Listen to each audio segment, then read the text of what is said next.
किसी का नहीं है, किसी का होता ही नहीं है, किसी की है ही नहीं। इसलिए हमारे आचार्य कहते हैं जब मेरी है नहीं तो किसको पकड़ना, मेरी है ही नहीं।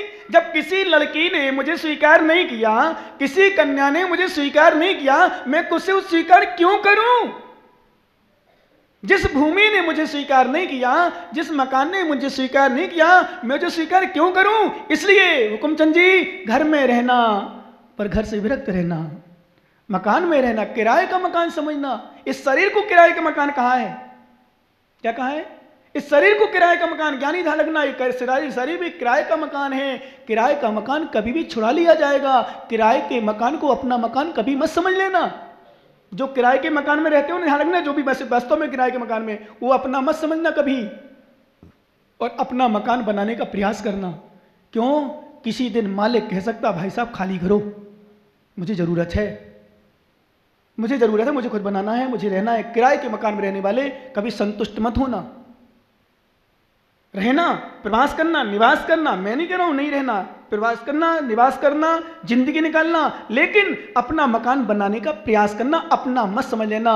ऐसा इस शरीर भी किराए का मकान है, यमराज किसी दिन भी खाली करा लेगा। विश्वास मानो, फिर दूसरे में जाना, यहां से वहां भटको। किराए के मकान वाला कभी सुखी नहीं रह सकता, कभी शांति में नहीं रह सकता।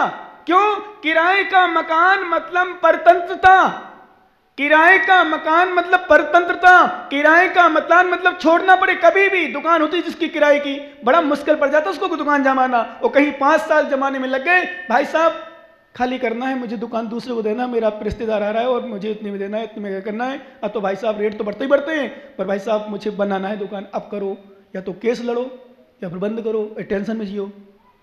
होता है ऐसा, या तो केस लड़ो, परेशान हो, तो किराए का मकान वाला कहता भाई साहब खाली करो, खाली करना पड़ता। ऐसा शरीर भी हमारा किराए का मकान है, हमें भी किसी दिन भी खाली करना पड़ सकता है, यमराज आ सकता है। इसलिए तुम्हें छोड़ना पड़े।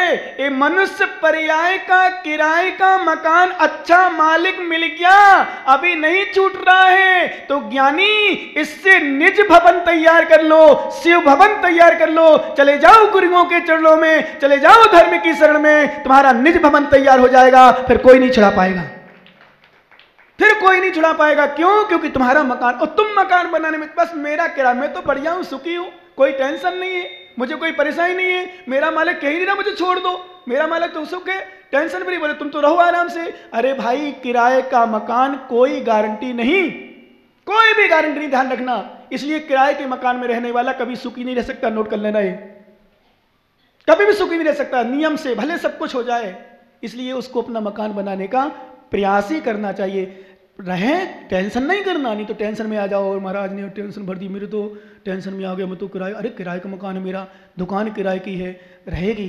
जब तक निजी भवन नहीं बनाओ तो किराए के मकान में मजबूरी समझना, उसको ये मत समझ लेना मेरा है, उसको देख संभाल करते हैं, क्योंकि इसमें कोई भी आ जाता है, रिश्तेदार आते हैं, देख संभाल के रखते हैं उसको, कहीं टूटने नहीं देते, कहीं फूटने नहीं देते, कहीं सफाई रखते हैं। क्यों? क्योंकि भाई अभी तो मेरा है, अभी तो मेरा है, पर वास्तव में नहीं समझते मेरा ही है। ऐसे शरीर को भी समझो मेरा नहीं है, एक किराए का है। एक इसको संभाल के इसलिए को साधना हो सके, संभाल के इसलिए को धर्म हो सके, संभाल के इसलिए को सेवा हो सके, संभाल के इसलिए को गुरुओं की आराधना हो सके, भगवान की सेवा आराधना हो सके, इसलिए संभाल के रखो। और साथ में तैयार करो अपना निर्वाण भवन, मोक्ष भवन, शिव भवन, उसको भी तैयार करने का प्रयास करते रहो, नहीं तो चला जाएगा ये। फिर कोई पर्याय नहीं संभलने की, कोई भी पर्याय नहीं, ध्यान रखना। इसमें नहीं संभल पाए ना, कहीं नहीं संभल पाओगे, जिंदगी बर्बाद हो जाएगी। क्योंकि व्यक्ति जब कोई गलती कर लेता है ना, बाद में पश्चाताप करता है, फिर पश्चाताप से होता क्या है, फिर क्या करूं, कुछ नहीं बचता हाथ में पछताने के अलावा। इसलिए जो समय मिला है उसका सब, भगवान महावीर स्वामी ने क्या किया, यही तो किया है। उन पर नहीं पड़े संसार, माँ मैं क्या करूंगा, अनादिकाल से भुगता। हमारे जम्बू स्वामी जब 4 कन्याएं बैठी, एक से एक सुंदरी, एक से एक सुंदरी, चारों की शादी, वैसे तो शादी नहीं करा रहे जम्बू स्वामी, पर शादी कराने की बात आई। ठीक है पिताजी आपकी आज्ञा पालन करूंगा, पर मैं सुबह चला जाऊंगा। ठीक है बेटा, कौन जाएगा, मन में सोचता है कौन जाएगा, रहेगा फंस जाएगा। जो लड़कियों को देखो, बधुओं को देखो, सुंदर सुंदर को, काम में बसीबूत हो जाएगा, लीन हो जाएगा, फिर नहीं छोड़ेगा। ठीक है बेटा, कल ले शादी, तू रह जा, चले जाना सुबह। 4 कन्याएं बैठी, बधुएं, सुंदर सुंदरी, मालूम क्या शब्द निकल रहे, हे चैतन्य आत्मा, हे भगवान आत्मा हो, क्या भोग भोगना है, क्या अनादिकाल से भोग भोगे हैं, सुखी तृप्ति मिली क्या, सुख मिला क्या, संतुष्टि मिली क्या, तृप्त हुए। क्या हुआ हमारी आत्मा का? दुख के अलावा क्या मिला हमें? सुख क्या मिलता है? परिश्रम मिलता है, परिश्रम होता है, सुखाभास होता है, सुख की कामना होती है, सुख होता नहीं है। जल के मंथन से क्या पानी मिलता है? क्या घी मिलता है? क्या अरे जल के मंथने से घी नहीं निकलता। ऐसे सुखों से क्या मिलता है? संसार के सुखों में, इंद्रिय सुख में क्या है? बताओ रानियों, बताओ देवियों, क्या करना है? स्वामी कुछ नहीं, आप जैसी चाहो वैसा। कौन कह रहा है? हे देवी, देवी कहते हैं हे देव, हे स्वामी, जैसा आप चाहो बताओ। फिर हमें कोई परेशानी नहीं, हमें सुबह तो जाना है, पर आप बताओ। नहीं स्वामी, जैसी आपकी इच्छा हो, धर्म की इच्छा हो धर्म करो, विश्वास मानो। रात पूरी निकल गई तत्व की चर्चा में। शादी के दिन भी सुमित पढ़िया, शादी के दिन भी तत्व की चर्चा में। ध्यान रखना, 4 एक नहीं, एक नहीं 4 और चारों बैठी सुंदरी। स्वामी जैसी आपकी इच्छा। सुबह हो गया, माँ देखती है कि अब तो रात में बेटा लीन हो गया होगा, पर सुबह आता है, चरण स्पर्श करता है, माँ आशीर्वाद दो, पिताजी आशीर्वाद दो, मैं जा रहा हूँ।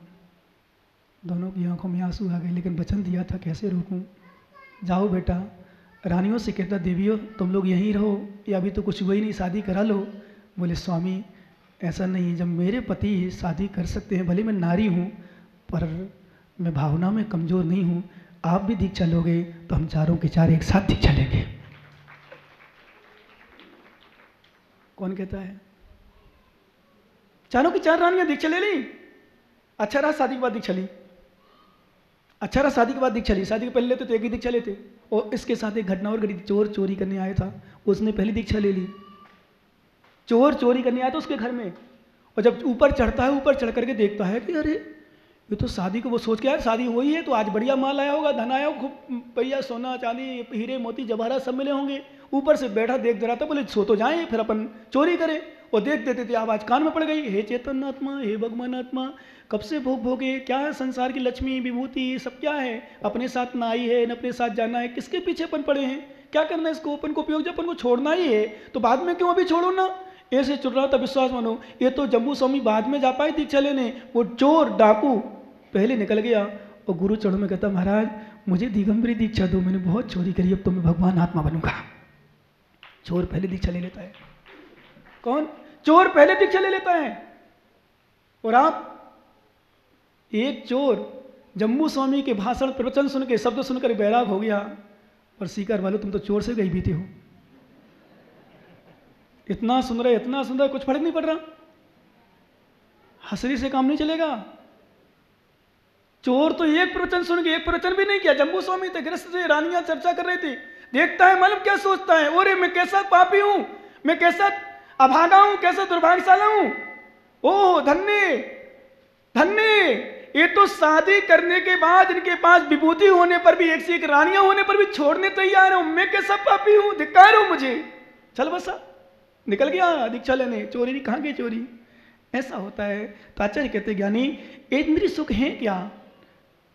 सोचा करता हूँ भोगों से बुझ जावेगी इच्छा ज्वाला, परिणाम निकलता है लेकिन मानो पावक में घी डाला। क्या? जैसे पावक ने आग में घी डालते हैं तो हमको लगता है बुझ जाएगी, बुझती है क्या? अग्नि में घी डालने से कभी अग्नि नहीं बुझती। ऐसे भोगों की पूर्ति से कभी भोगों की इच्छा समाप्त नहीं होती, बढ़ती है। ये नियम है। भोगों की पूर्ति से भोग की इच्छा नहीं समाप्त होती, बल्कि इच्छाएं और बढ़ती हैं। यदि इच्छा समाप्त करना है तो पूर्ति करना बंद करो, नहीं तो वृद्ध अवस्था में भी आरंभे तापकान प्राप्त वा तृप्ति प्रतिपादकान अंते सुदुस्तेजान कामान कामम का सेवते सुबदी। आचार्य भगवान पूजपाद स्वामी ने लिखा, अंतिम समय भी मुश्किल से छूटते हैं।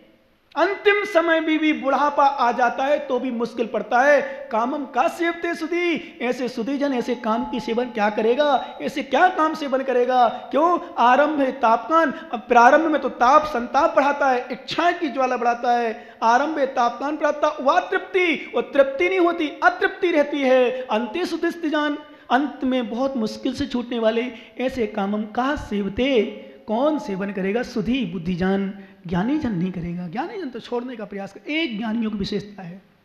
इसलिए आचार्य कहते हैं, क्योंकि बहिरात्मा संसार के सुख में सुख मानता है, उसी में लीन हो जाता है, पर ज्ञानी लोग धर्म में लीन होने का प्रयास करते हैं, आत्मा में प्रयास करते हैं। और बहिरात्मा कौन है? बहुत सुंदर सुंदर गाथा रही। 128 नंबर गाथा निकालो, फिर अपन चर्चा करते हैं। जेओ हवेदी बहिरप्पा देह कलत्तम उत्तम मित्तादि बिहाव चेदड़ा रूपम अपस्वरूपम भावदी सोचेव हवेदी बहिरप्पा देह कलत्तम पुत्तम अपस्वरूपम भावदी सोचेव हवेदी बहिरप्पा। लीन हो गया, पैसा आ जा, पैसा आ जा। एक ज्ञानी बोला, बोले महाराज आशीर्वाद दो। मैंने क्यों? बोले महाराज आज कुछ लेने जा रहा हूँ, खोलने जा रहा हूँ। मैंने क्या खोलने जा रहा है? मेरे भगवान ने तो बंद किया, तू खोल रहा है। बोले महाराज लोहे लंगड़ की दुकान हो। मैंने की ओ पापी, लोहे लंगड़ सोने चांदी खोलता, फिर भी सोचता लोहे लंगड़ की दुकान खोल ले। हार्डवेयर की। मैंने की हार्ड तेरा हार्ड हार्ड हार्ड है, हार्ड तेरा हार्ड है, इसलिए हार्डवेयर खोला है क्या? तो भाई साहब एक दिन पहले खोल, अब मुहूर्त दूध निकल गया उसका, पहले उसका वो जाने, मेरा तो वैसे नहीं है। पर मैंने तो आशीर्वाद, अब ठीक है, ठीक जा भाई, खुश रहे भैया, तुम्हें आता सेवा करता है, आशीर्वाद ले गया। पर आज तो भगवान ने दुकान बंद करी थी अपनी, और तुम दुकान खोल रहे हो, वो भी काई की? काई की? पंडित साहब छुपके क्यों बैठ गए आज? क्या बात? मैंने कही पंडित जी क्यों नहीं आए हैं? लोहे लंगड़ की। आज के दिन तो बचाते कम से कम। आज भगवान नहीं हो, आज तो भगवान की आराधना करते। आज तो महावीर स्वामी की आराधना करो, पूजा करो, भक्ति करो, ध्यान करो। महावीर पापापुर जाओ, हम चलेंगे अपन पापापुर परसों, चलोगे ना? कितने लोग चलेंगे हमारे साथ पापापुर? अब कुछ तो हाथ नहीं उठा रहे, हम कैसे जाएंगे महाराज अपने पति को छोड़ के? अरे भाई छोड़ के नहीं जाना, यहीं आना है, कुछ पर चले जाना आराम से। यहाँ के घर में चले जाना, हम मना नहीं करेंगे। दीपावली मना ले, बोले महाराज दीपावली हम यहाँ की मनाएंगे। अरे पापापुर चलेंगे, पापापुर मनाएंगे अपन, विश्वास मानो। पापापुर इनके काल पे तो बहुत चले मालूम। एक हाँ इनकी और बता दूं, इनके में से एक ज्ञानी था, बोले महाराज कब 10 लक्षण के पहले, स्थापना के बाद ही मुकुट सप्तमी जब वो बनना था भगवान पारसनाथ का, ध्यान है आपको? इतना ज्ञानी भगवान, ऐसे ज्ञानी से भगवान बचाए मुझे तो। बोले महाराज 2 महीना पहले से बता रहे। बोले महाराज कोई बताओ तो वो बनवाए, पापापुरी की रचना करेंगे, ऐसा करेंगे, वैसा करेंगे, तालाब बनाएंगे, वो बनाएंगे, बढ़िया वो बनाएंगे। बनाती रह गया, सब बन गया, चतुर्मास बन गया पूरा। अब पापापुर की रचना तो क्या, वही पहाड़ी बना ले, पहाड़ी भी नहीं बनेगा अब तो। बोले अब मेरे महाराज 3 दिन पहले बता दिया, आप तो अब कल ही परसों तो दीपावली है, अब मुश्किल पड़ जाए। जबकि 3 महीने पहले नहीं बता दिया तो मुझसे बोले महाराज ऐसा बनाएंगे, ऐसा बनाएंगे, वैसा बनाएंगे। तो मैंने कहा चलो ठीक है पापापुर बना लेंगे, तो अपन वहां न जाकर यहाँ देख करके आंख बंद करके पापापुर के दर्शन कर लेंगे। पर मैं भी देख रहा था इनको, ये भी मुझे देख रहे थे। बोले आपको देखते महाराज होता नहीं तो मास पूरा। तो हम भी कह रहे तारो ते जानो मारो, तो इतना बढ़िया चल रहा कि पूरे जयपुर शहर में नहीं पूरे राजस्थान में चर्चा है सीकर से कि मुझे तो टेंशन नहीं। तुमने पापापुर की रचना बनाई कि नहीं बनाई, कौन देख रहा? तुमने मुकुट से भगवान पारसनाथ को बनाया कि नहीं बनाया, कोई देख रहा? तुमने क्या किया क्या नहीं दे रहा मुझे नहीं पता, पर इनके रिश्तेदार, इनके परिवार के, इनके लोग जो मिलते हैं, जो भी व्यक्ति आता है कहता महाराज सीकर का चतुर्मास बहुत बढ़िया चल रहा है, ये सब मिल रहा है। क्योंकि कुछ बना नहीं बना, जिनवाणी बन गई, और छोटे छोटे बच्चे बन गए, कम है क्या? ये दादा से कहता उठते ही, ये पोता विनोद सेठी का, विनोद सेठी तो फिर भी चाय पीने में लग जाते होंगे, पहले बाबा चलो दंकी नशिया, सुबह से उठ के मतलब 5-6 साल का, 5-6 साल का भी नहीं है, बोले दंकी नहीं। इस सुबह से 6:30 बजे नहा धो के, अब धोती दुपट्टा पहन के सर्दी में, विश्वास मानो आश्चर्य करो इस छोटे से बच्चे को, विचार करना। इसको कहते कहीं वो क्यों, हम कहते हमारा कुछ नहीं हुआ हो, पर उन बच्चों को देखकर हम प्रसन्न हैं। सीकर वालों से बताऊं बहुत अच्छा, ऐसे समय पर भी लोगों की लगाव प्रवचन के प्रति, आहार के प्रति, बैया वृत्ति में तो कोई कमी नहीं आने दी, आहार में कोई कमी नहीं आने दी, प्रवचन में कोई कमी नहीं आने दी। सच में शाम को देखा तो मैंने अभी बताओ त्यौहार का चल रहा, पहली बार देखा ना, तो माताएं सही में 2-3 दिन पहले तो बिजी हो ही जाती, बाकी हो ना हो, बोले मारा छोरा हो, मेरी छोरी आई, मारो ये है, मेरा त्यौहार है, ये है। तो अब तो टेंशन फिर, अब पर्चा लग गया उसमें लेना ना, अब क्या मिठाई बनाना, बनी बनाई लिया ना, तुम तो शुद्ध, हाँ समय बच जाएगा, क्या बनाना। ये देखो मैं तो हमेशा कहता हूँ मिठाई हमेशा खाते हैं, बच्चों से हमेशा मिलते हैं, बच्चियों से हमेशा मिलते हैं, परिवार वालों से हमेशा मिलते हैं, पर विश्रांत सागर से हमेशा नहीं मिल पाओगे। जो मिला है उसका उपयोग कर लो, नहीं मिलेगा मौका। सच बता रहा हूँ, फिर से कह रहा हूँ माताओं, जिनने उपयोग कर लिया, मैं करूँ गारंटी से कई साल तक याद आएगी। पूछो बूंदी 2014 चतुर्मास हुआ था, ये छोटी सी बच्ची थी, अब इसको पहले प्यार से मोटी बोलते तो मोटी कहना भी शर्म आने लगी, बल्कि बड़ी हो गई। 4 साल पहले तो मतलब 6 साल 7 साल 8 साल की रही होगी ज़्यादा से ज़्यादा। मजाक में करते तो 4-4 6-6 कचौड़ी खा जाती बैठ के आराम से, टेंशन में रहोगे, है ना। आज 4 साल हो गए और 4 साल से कंटिन्यू क्वांटिटी बनी है आने की। नमन वगैरह है ना, आपने देखा नमन उनकी बहनें हैं, ये सब मतलब ये तो मतलब दृष्टांत सामने, इसलिए कई लोग 2012 पिंकू भी आते 2012 से जुड़े हैं, 13 से अरविंद वगैरह 13 से जुड़े हैं, और पता नहीं कितने लोग जो आते हैं आने जाना एक ही बात कहते हैं, मिल गया जो मिल गया, नहीं तो फिर पता नहीं कब मिलता है। संसार की जिंदगी क्रियाएं चलती रहती हैं। मैं तो पैसा कमाने वालों से भी कहता हूँ। अभी एक व्यक्ति आया, बोले महाराज वो पेमेंट देना है, वो बेनार का किसको दूँ, मैंने दे दूँ उनको। विश्वास मानो जबकि बात क्या हुई थी 5-5, बोले महाराज आपके आशीर्वाद से सब कुछ हो गया, कोई टेंशन नहीं, 50,000 दे दिया अभी एक तुरंत अभी आज सुबह। क्यों? बोले ये भावना का फल है, ध्यान रखना। हम नहीं चलाते किसी की दुकान, गोपाल जी हम दुकानें चलाएंगे तुम्हारी, विश्वास मानो, लेकिन तुमने जो समर्पण गुरु चरणों में दिखाया है, किया है, करा है अंदर से श्रद्धा से, सच मानो, विश्वास मानो भैया राकेश, चिंता मत करना, दिन दूना रात चौगनी होती है, क्योंकि जिनने अपनी श्रद्धा गुरु चरणों में समर्पित कर दी, गुरु भी पूरा आशीर्वाद उसके शीश पर रख देते। ये नियम है, नियम, विश्वास मानो नियम है। क्यों? श्रद्धा से करोगे अपने आप मिलता है। इसलिए हमारे आचार्य में कहा शरीर को अपना मानता है। शरीर क्या शरीर होता है? मरना है, नष्ट होना, चला जाना, नष्ट हो जाएगा, ध्यान रखना। कलत्तम जिससे तुम प्रेम करते हो ये भी तुम्हारी नहीं है। क्यों? कमला चलत न पेंड जाए, मरघट तक परिवारा, अपने अपने सुख को रोवे। मैं तो कहता हूं इनसे कोई साथ नहीं देगा भाई साहब, और मैं साथ दूंगा हमेशा तुम्हारा। क्या? कोई साथ नहीं देगा तुम्हारा। धर्मचंद जी धर्म ही साथ देगा, और धर्म के नाम पे गुरु भी हैं, वो भी साथ देंगे। कोई साथ देने वाला नहीं है। ये सब स्वार्थी। कमला चलत ना पेंट जाए, पेंट मतलब दरवाजा, गेट, बाहर घर तक जाती, घर के बाहर तक जाती है, उसके बाद कहती है रोती रहती है, रेती चलती चले जाओ। कमला चलत ना पेंट जाए, मरघट तक परिवार। परिवार के लोग कहां तक जाते हैं? बोलो ना माताओ, मरघट तक जाते हैं। मरघट तक अपने अपने सुख को रोवे। ऑल और सेल्फिश, सब स्वार्थी, सुख को रोते हैं। पर विश्वास मानो गुरु सुख के लिए रहते, तुम्हारे सुख के लिए रोते हैं, अपने सुख के लिए रोते हैं। गुरु आशीर्वाद देते। करके देखो, श्रद्धा भावना बना के देखो, बस। बाकी तो हम लोग कुछ नहीं करते। श्रद्धा। कलप तो स्त्री कौन है? स्त्री पर महिरात्मा अपना मान। पुत्रम, पुत्र थोड़ा पोता में लगा है, राम अवतार ज्ञानी। आगे बैठने वाला पीछे बैठा है, तो 4-5 से मैं देख रहा हूँ, रोज आ रहा है, पोतो खिला तो बेटा आजा आजा। अरे मुझे खिला लेता तो पता नहीं क्या खिला देता मैं तुझे। पोता पोती में लग रहे थे, दादा दादी, ये पता नहीं क्यों। बोले महाराज मैं इसको नहीं खिलाऊंगा तो मुझे नहीं खिलाएगी इसकी बहू, इसकी माँ। क्या करूँ, उसको कराना पड़ता है। बेचारा रोज बैठता, मैं रोज देखता हूँ लगभग। कभी कभी तो कभी लेट आ गया, कभी नहीं आया, कभी होगा। मैं तो बढ़िया बैठता था आराम से। लेकर क्या हूँ, पोता पुत्र। ये पुत्र कौन है? मेरे हैं, अपना मान रहा है। बहिरात्मा, ये बहिरात्मा के लिए चल रहा है। किसको पकड़ा है?